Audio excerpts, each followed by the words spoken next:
What's up, guys? It's the Dad, and bringing to you a product review here from Concealment Express. So our friends out at Concealment Express sent us one of their paddle holsters, outer waistband cut for an RMR. We had our choice, so we took carbon fiber. Black goes with everything, but you could have a little flash too. So I'm just going to kind of give you my feedback on this after carrying it here for a few days and its comparative properties versus other paddle holsters. So I'm coming out of the ALS Safariland camp. So that's what I've run for years and years. That's what I've standardized around. So there's definitely things that I like more about this. There are a few drawbacks as well, but I gotta say, overwhelmingly, the good outweighs the bad. So when we wear a paddle holster, the general theory is that the holster itself is gonna go outside the waistband. The paddle itself will either go between your belt and your pants or inside your pants completely. Now, different designs have different benefits and actually different drawbacks, but here's what I like about Concealment Express. My initial first thought looking at them was going, hey, we're going to a much thinner paddle than we traditionally get out of the Safariland line, which is what I am used to. So is that going to give us the same level of weapon retention? Is it going to give us the same lack of shift on the belt? And so here's what we found. In spite of the fact that the footprint of that paddle is slimmer, these little J hooks here on the end do a great job of catching the inside of the pants. So keep in mind, when we're in the belt, we're going to have a little flex. This actually bends out a little bit more. And what I find is that even when I am wearing a smaller belt, this looks like 1.5 inches, and I think I'm wearing 1.25 inches, and I get that little shift as I come up.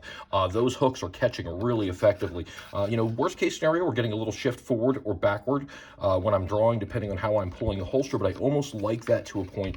A little bit of movement is good. If you're in a less than ideal position, the holster can flex and give you a smoother draw. We just don't want something that's flopping all over the place and sacrificing weapon stability. So yeah, I'm pretty impressed with it. Full sweat guard going up the back. That is an option. You can get it either way. This one is cut for the RMR. So here's what's kind of cool. I've tried this rig. Kydex is really picky with what it will fit. With the Zev OZ9 Compact, we tried it with some of the P80 builds. We tried it with the Glock 19 and the 23 Gen 4. Those of you running the 23 Gen 5, we have not tried that yet. So that is one model that we have not tried. But here's what we like. Good click in retention, real affirmative, audible, great things there. So we can adjust that down below too. And a lot of the lower end holster companies out there will give you one adjustment screw. I like that they're using two here. We're getting the usual rubber grommets internally, Chicago style screws on the rear. So this is a neat system. Worst that ever happens when they're built like this is that you have to replace the grommets internally. And again, that is normally something that you only have to do after long use or long-term exposure.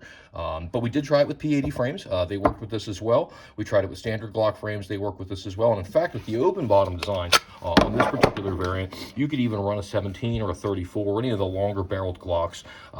Something tells me you probably can get good retention off the 26, 27, 33 lineup as well. Just obviously would need a specific holster if we were running the 42s, 43s, or any of those guys. But yeah, really impressed with it. They use good Kydex. It's nice and thick.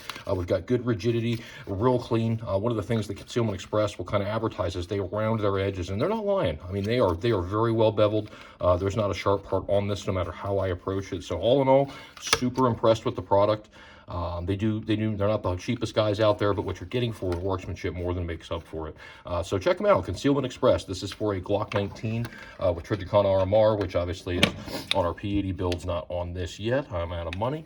But fantastic rig, guys. Real tight to the body. I would say if we were looking at a comparable Safariland product, it's more like a mid-ride in terms of how it sits in the belt. So you're at the belt line. Barrel is slightly below that, but very easy to conceal.